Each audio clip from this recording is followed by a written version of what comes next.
ونسكي ومحياي ومماتي لله رب العالمين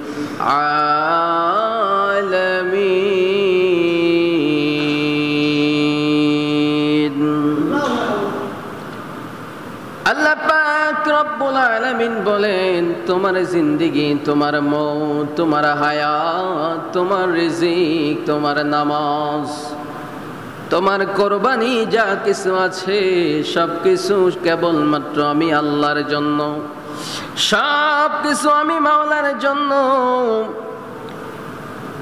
আর আপনারা সকলেই জানেন আর মাত্র 2 দিন পরে কোরবানির ঈদ, আর মাত্র 2 দিন পরে মুসলমান ইমানদার যাদের উপরে আমার আল্লাহ কোরবান করে দিয়েছেন, এই সমস্ত মুসলমানেরা সারা বিশ্বের জমিনের মধ্যে কোরবানি করবে।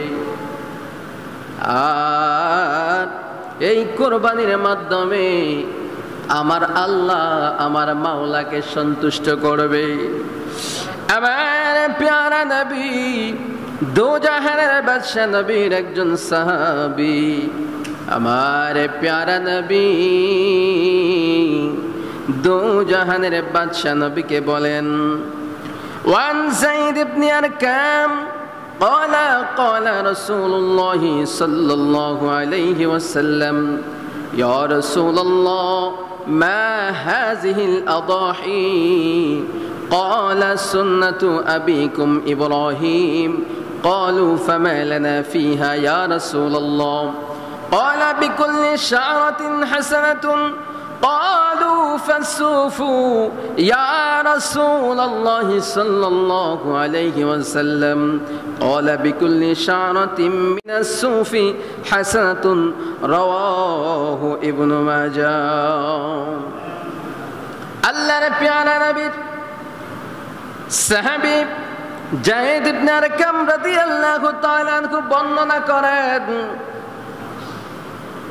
আমার প্যারা নবী দো জাহানের বাদশা নবীকে সাহাবায়ে কেরামগণ একদিন জিজ্ঞেস করলেন, ইয়া রাসূলুল্লাহ, মায়ার নবী গো,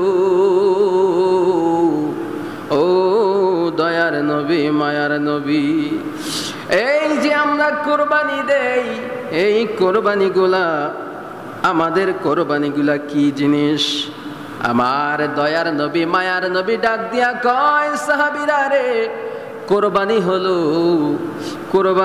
হলো তোমাদের পিতা হযরত ইব্রাহিম আলাইহিস সালামের সুন্নাত। যেরকম সুবহানাল্লাহ, তোমাদের পিতা ইব্রাহিম আলাইহিস সালামের সুন্নাত বা নিয়ম বলতে পারো, যেটা আমাদের জন্য আল্লাহ পালনীয় বিষয় করে দিয়েছেন, যেটা আমাদের জন্য আল্লাহ ওয়াজিব করে দিয়েছেন। তারা জিজ্ঞেস করলেন, ইয়া রাসূলুল্লাহ, ও মায়ার নবী গো, কোরবানিতে আমাদের জন্য কি রয়েছে, কি কল্যাণ রয়েছে? তখন আল্লাহর নবী কয়, কোন ব্যক্তি যদি একটা পশু কোরবানি করে, ওই পশুর প্রত্যেকটা পশমে একটা করে নেকি দেওয়া হবে, প্রত্যেকটা পশমে একটা করে নেকি। শুধু তাই নয়, হযরত আনাস রাদিয়াল্লাহু তাআলা আনহু হতে বর্ণিত,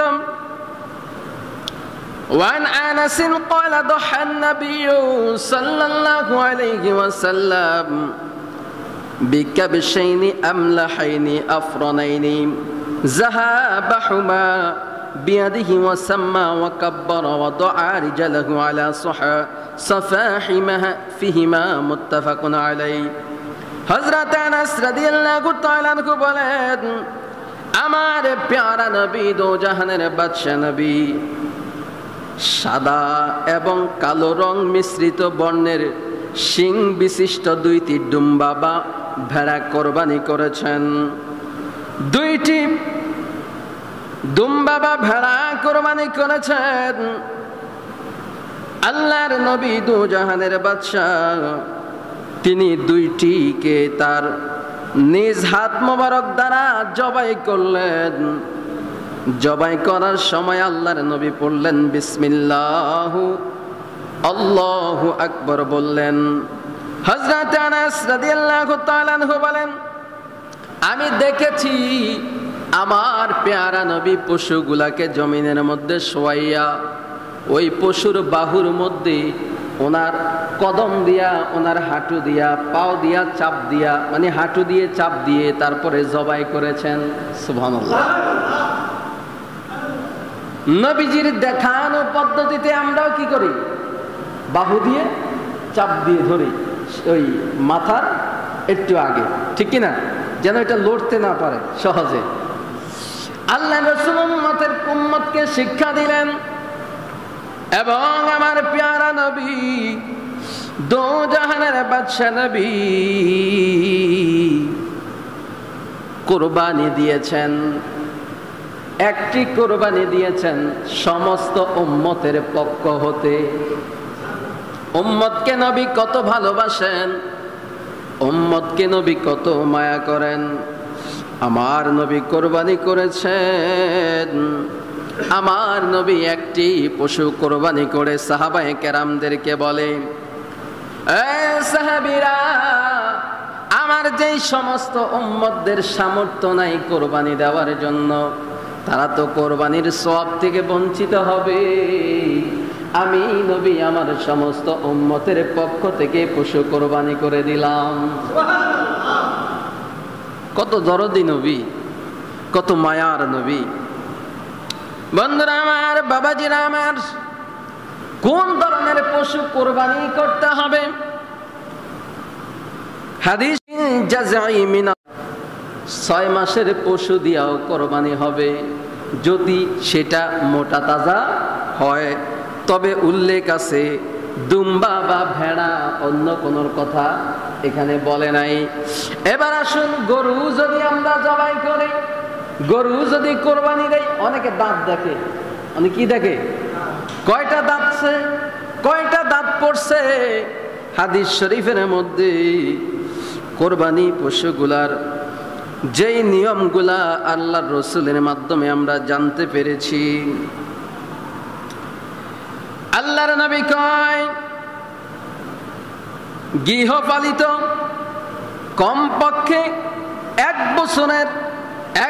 বছর বয়সের ছাগল, যেটার বয়স হইল 1 বছর, ভেড়া ও দুম্বা এটারও 1 বছর। তবে আরেক জায়গায় বলছেন যদি মোটা তাজা হয়, উপযুক্ত হয়, ভেড়া দুম্বা 6 মাসেও দেওয়া যাবে। এবার আসেন, গরুর ক্ষেত্রে কয় বছর বলা হয়েছে? গরুর ক্ষেত্রে বলা হয়েছে 2 বছর বয়সের গরু। কয় বছর? মহিষের ক্ষেত্রে বলা হয়েছে 5 বছর বয়সের, মহিষের ক্ষেত্রেও 2 বছর। আর উটের ক্ষেত্রে বলা হয়েছে 5 বছর। উট যেটা আমরা কোরবানি করি না, আমরা পাইও না, এটা আরব দেশের মধ্যে বেশি হয়, ঢাকা শহরে 2-1টা হয়। তা আমরা 5 বছরের হিসাব করে লাভ নাই। আমাদের হিসাব হবে যদি গরু দিয়ে কোরবানি করি বয়স 2 বছর। কয় বছর?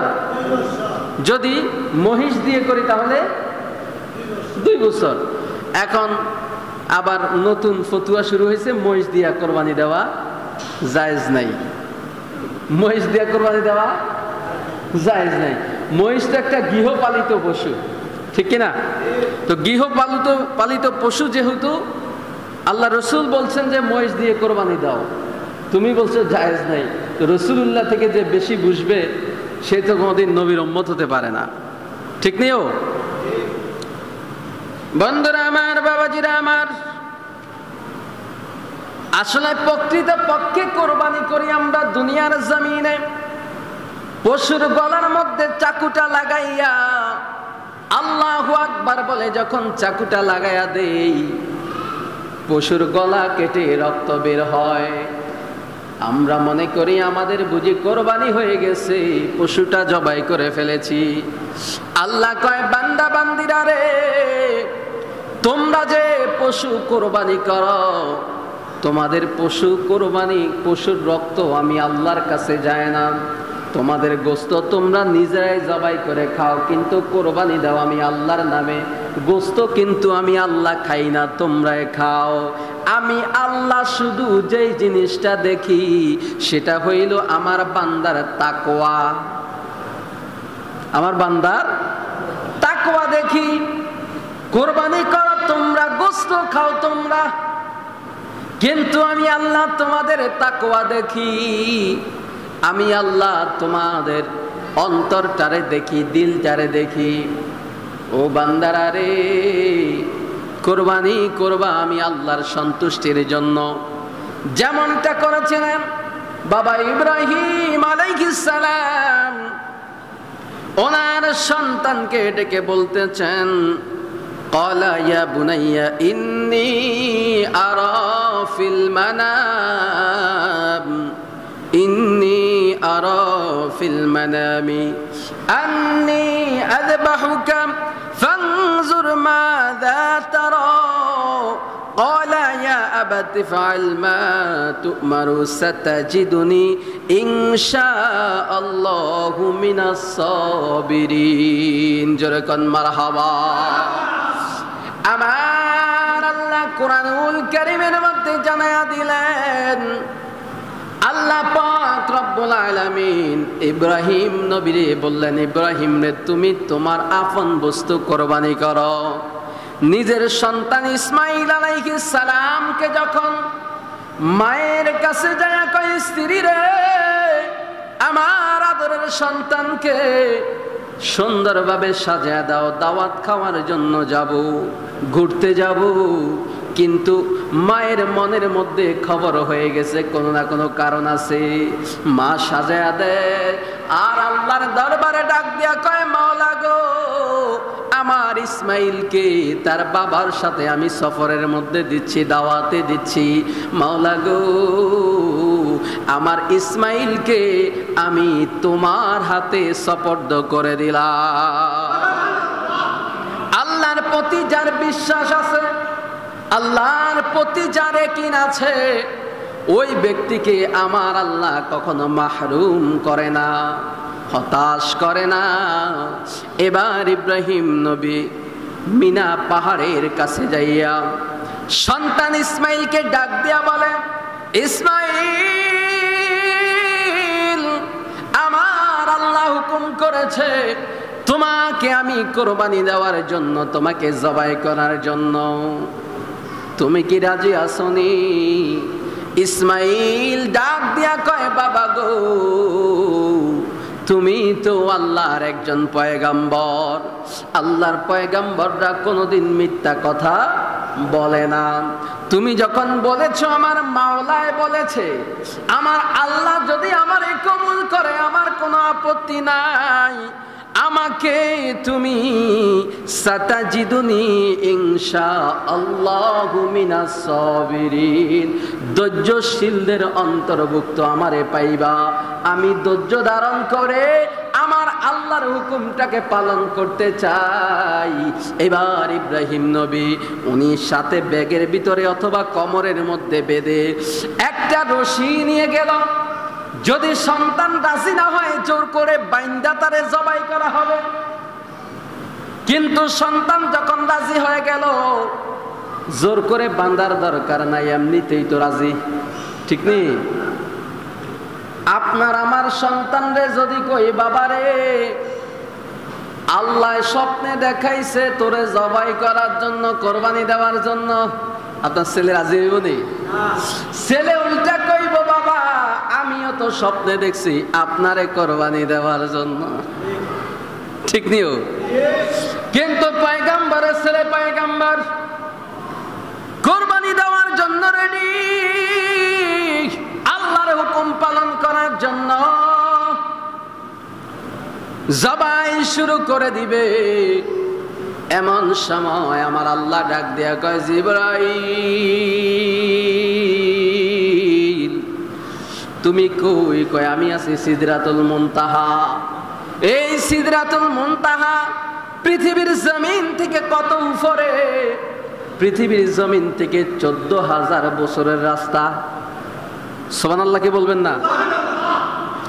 আসলে এই মসজিদে আইয়া যদি আমরা ঘুমাই তাইলে তো কিছু বুঝবো না, ঠিক নেই? সমালোচনা করতে পারবো কিন্তু কিছু তো বুঝবো না।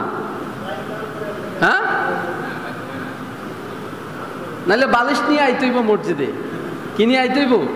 হুইয়া হুইয়া ওয়াজ শুনবেন।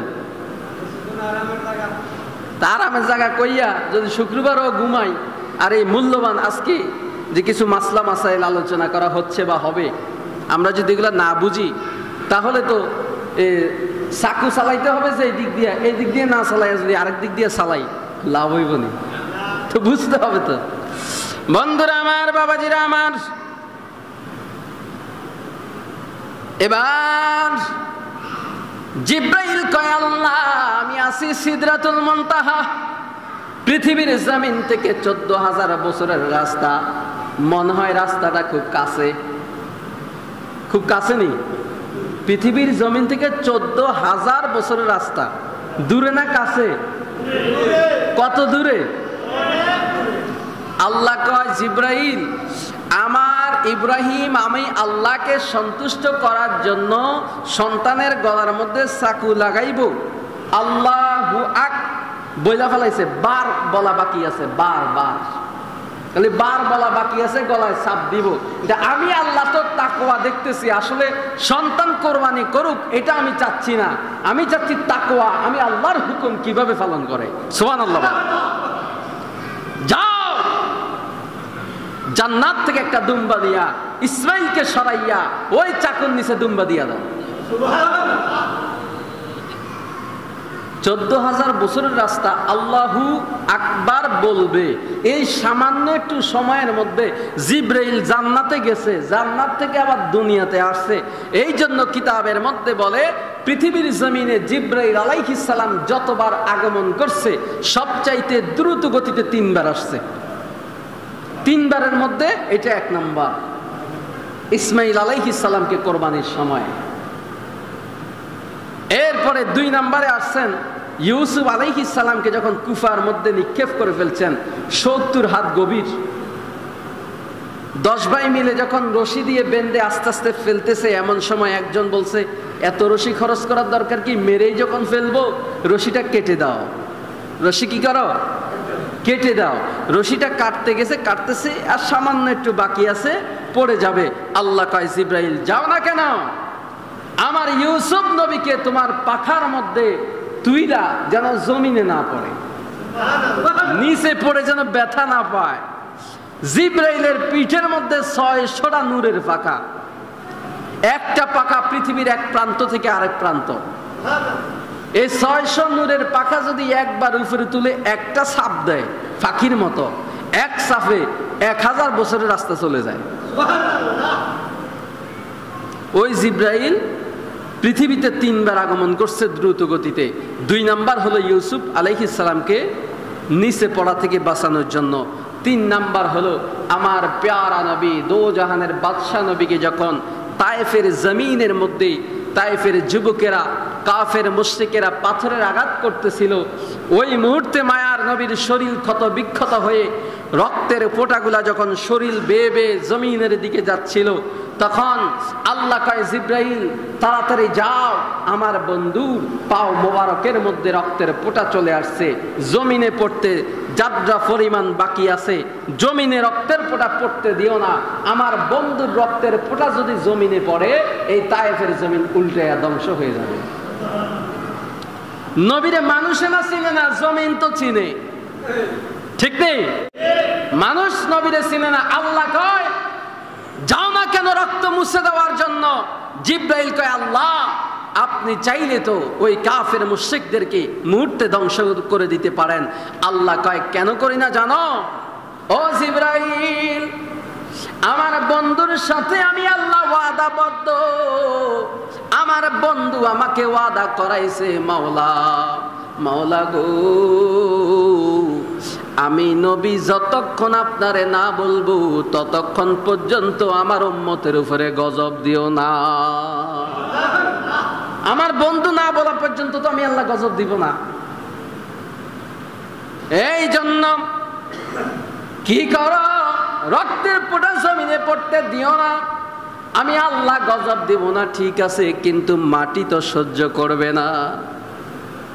এক তারা কয়, সোনার মদিনার মধ্যে গেলে কোনো লাভ নাই, দোয়া কবুল করার কোনো জায়গা নাই, শুধু শুধু ওই ব্যক্তি আল্লাহর কোরআনের বিরোধিতা করেছে। কিসের বিরোধিতা? আল্লাহর কোরআনের বিরোধিতা। সূরা নিসা আয়াত নম্বর 64, আয়াত নম্বর 64। কোরআনের বিরোধিতা যেই ব্যক্তি করে সেই মুসলমান না, খারিজ হয়ে গেছে। ঠিক কিনা বলেন? আল্লাহ কয়, জাউকা,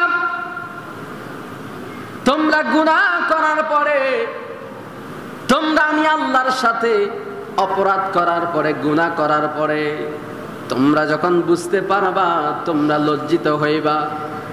কোন জায়গায় গেলে গুনার ক্ষমা পাবো, কোন জায়গায় গেলে আল্লাহর কাছে মাপ পাবো। আল্লাহ কয়, যাউকা, তোমরা চলে যাও, ফাস্তাগফিরুল্লাহ, তোমরা চলে যাও আমার প্যারা নবী কামলেওয়ালার দরবারে। যাউকা ফাস্তাগফিরুল্লাহ ওয়াস্তাগফার লাহুমুর রাসূলা, আমার নবীর কাছে যাইয়া তোমরা মাপ চাও, আমার নবীর কাছে যাইয়া ক্ষমা চাও।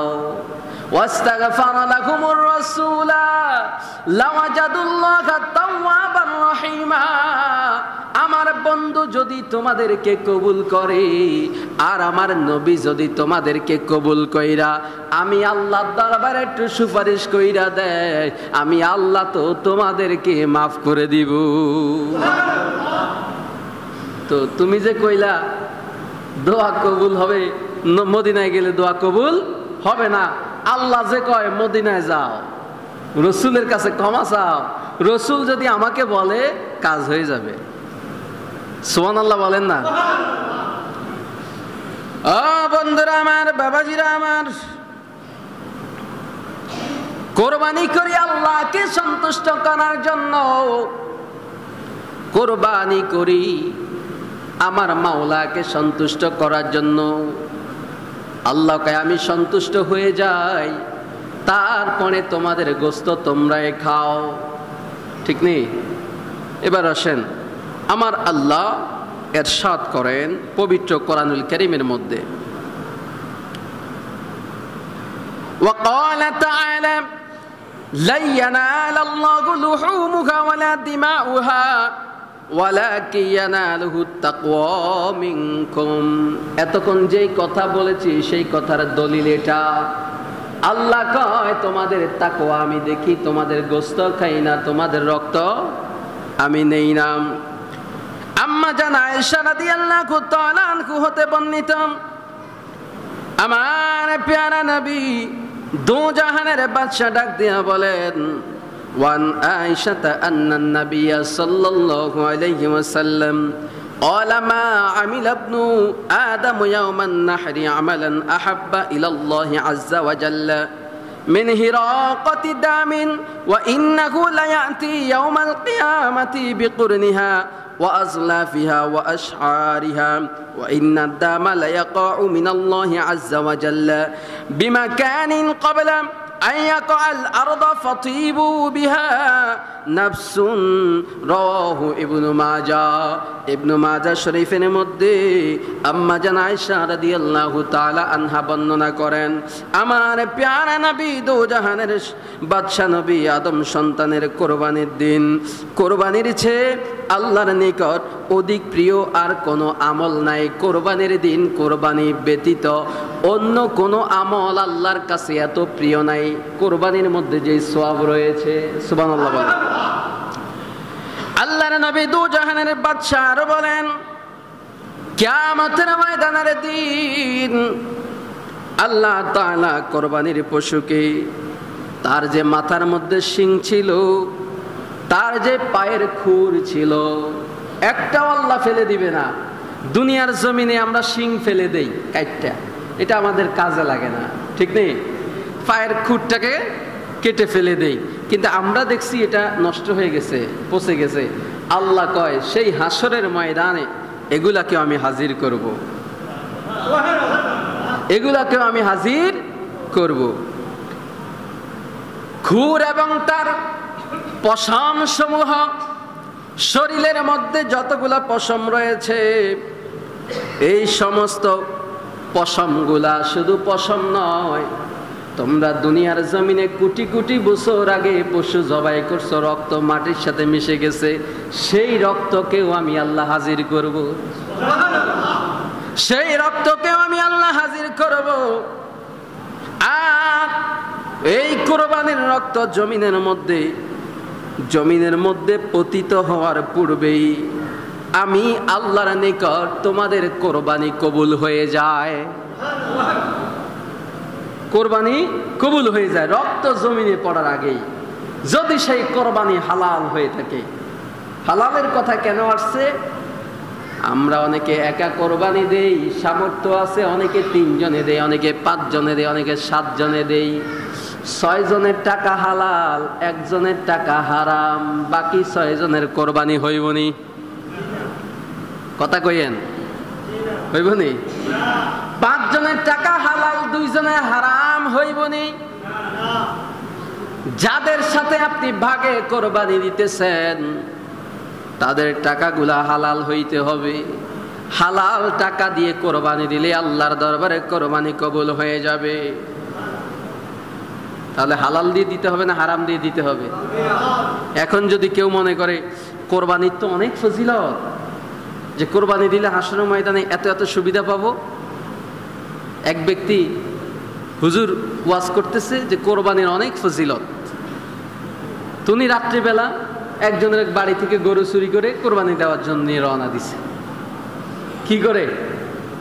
কিছু বলদ মানুষ আছে না, হুজুর তো ওয়াজ করছে অনেক সওয়াব। হুজুর তাহাজ্জুদ নামাজ পড়তে এসে ওযু করতে উঠছে, দেখে যে গরু নিয়ে যায়। এই মিয়া, গরু নিয়ে কই যাও?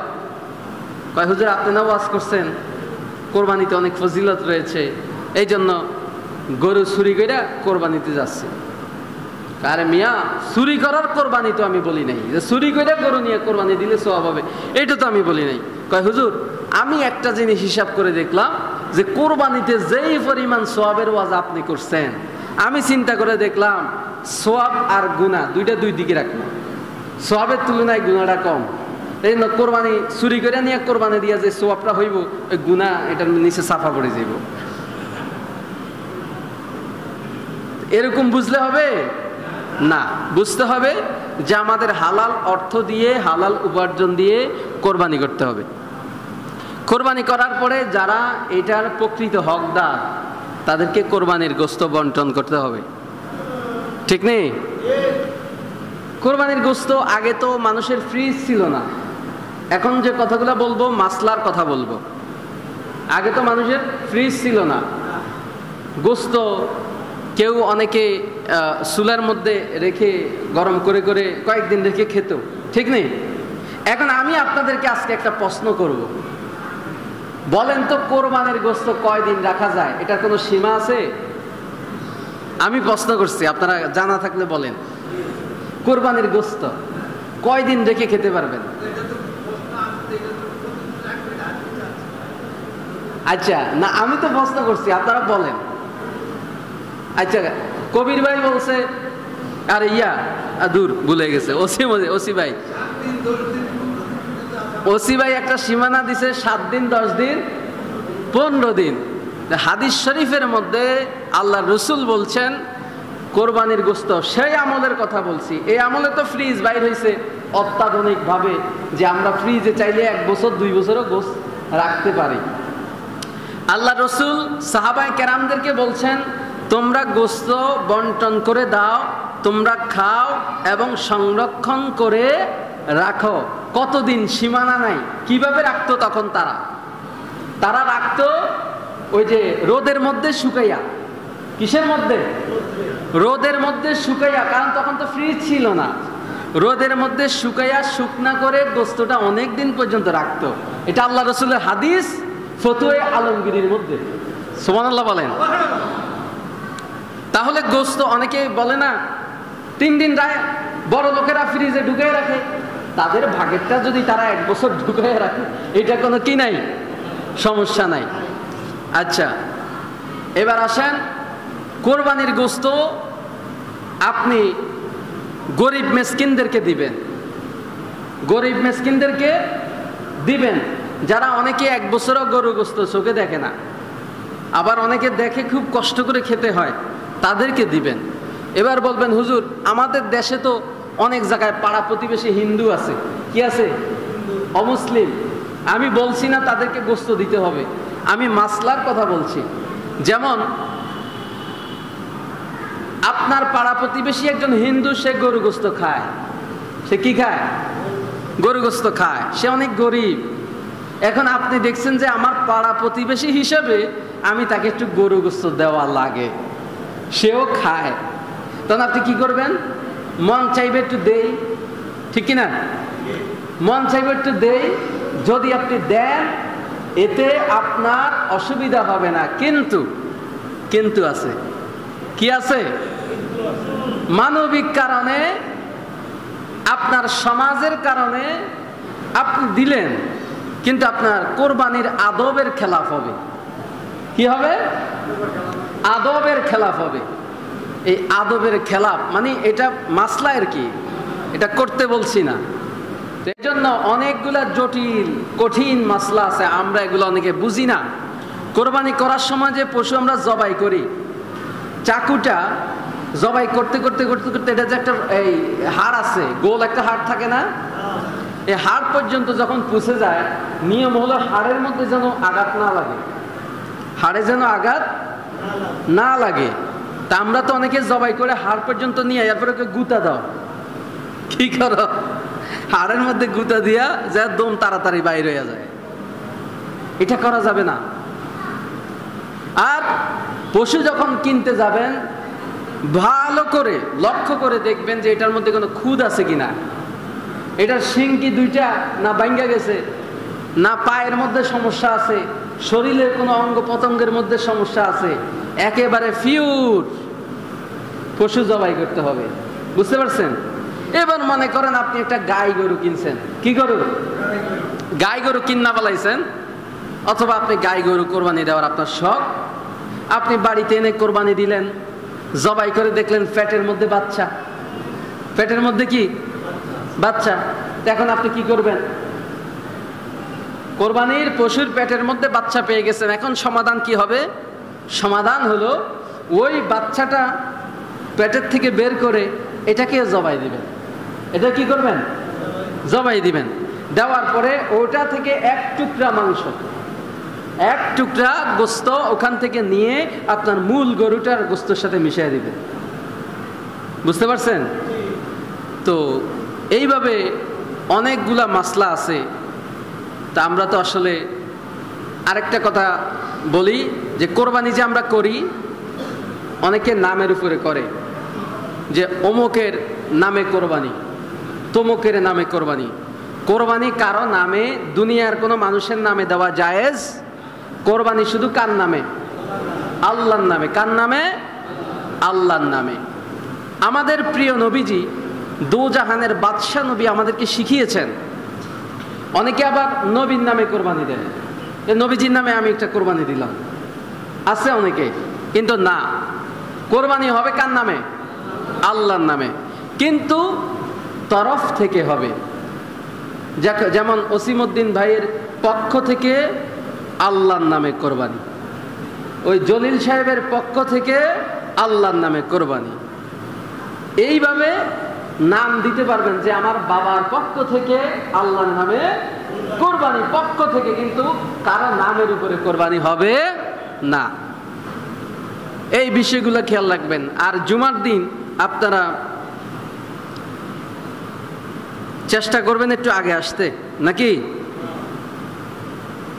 দেখা গেছে ওয়াজ শুরু হয়ে গেছে, খুতবা শুরু হয়ে গেছে, তখন আমরা আসতেছি। আর আমার যে সমস্ত প্রিয় মুসল্লিরা আগে আসে, তারা তো অবশ্যই সওয়াব বেশি পায়, ঠিক না? তা আগে আসলে সওয়াব আছে না?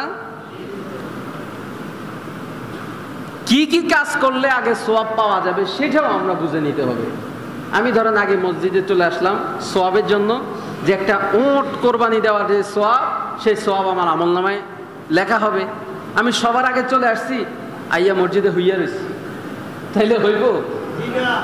আচ্ছা, আমি সবার আগে চলে আসছি, আইয়া আমি অন্য কোথাও, মানে মসজিদের ভিতরে না, অন্য কোথাও বসে সময় কাটাচ্ছি, তাহলে আপনার আগে আরেকজন ঢুকে গেল, তাহলে কাজ হবে? আপনি মসজিদে আসতে হবে আগে, নিয়ত করে সোয়াবের নিয়তে এসে সামনের কাতারের নির্দিষ্ট একটা জায়গায় বসে আপনি তসবিহ পড়তে থাকেন, জিকির করতে থাকেন, তাহলে আপনার ওই যে সোয়াবগুলোর কথা বলা হয়েছে এগুলো আপনার আমলনামায় যোগ হবে। কথা বুঝতে পারছেন? তো আগে আগে মসজিদে আসতে হবে, দেরি করে আসলেও সমস্যা নাই, কিন্তু আগে আসলে কিছু কথা জানা যায়, কিছু কথা বোঝা যায়। আল্লাহ পাক রব্বুল আলামিন আমাদেরকে সকলকে বলি আল্লাহুম্মা আমিন। আপনারা সকলে